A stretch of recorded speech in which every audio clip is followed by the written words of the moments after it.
তো হেল্ল' বন্ধুসকল, কি খবৰ? ৰঙালী বিহুৰ শুভেচ্ছা জনালোঁ সকলোকে। আজি মানে তিল পিঠা বনাব লৈছোঁ, তাৰে ৰেডি কৰি আছোঁ। তিলখিনি প্ৰথমতে ভাজি আছোঁ, দেখিব পাইছেই।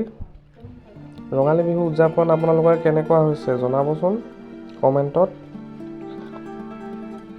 এয়া বৰ্তমান তিল ভাজি হৈ গ'ল।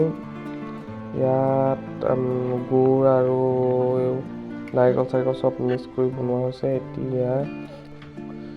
এতিয়া দেখিবলৈ পাইছে টাৱাখনত তিলপিঠা বনাবলৈ ৰেডি কৰি দিয়া হৈছে। তিলপিঠা দেখিবলৈ পাইছে আপোনালোকে, কিটো ভাজত তিলপিঠা বনাইছে দেখিছে নহয়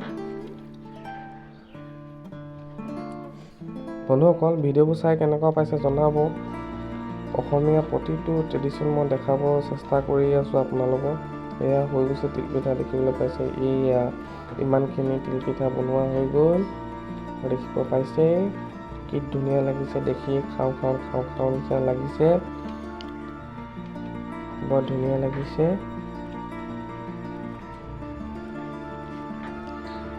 এয়া অলপমান বাচি থাকিলেই দেখিছেনে পিঠা। তাৰ পিছত এয়া বিহু বুলি সজাই দিয়া হ'ল। দৈ চিৰা পিঠা গোটেইবোৰ সজাই দিয়া হৈছে। তামোলে পানে দেখিব পাইছে। শৰাই আগবঢ়াই দিয়া হৈছে ধুনীয়াকৈ। আপোনালোকে এনেকৈ বনাব পাৰে, এনেকৈ ঠিক কৰিব পাৰে আৰু পৰিৱেশন কৰক। প্ৰিয়জনক ভাল লাগিব, দেখিবলৈ পাইছে কি ধুনীয়া লাগিছে নহয়নে? তাৰপিছত এয়া সৰুকৈ ক্লিপ এটা লৈছিলোঁ, সৰু নাচনীবোৰ। Bye bye, Tata.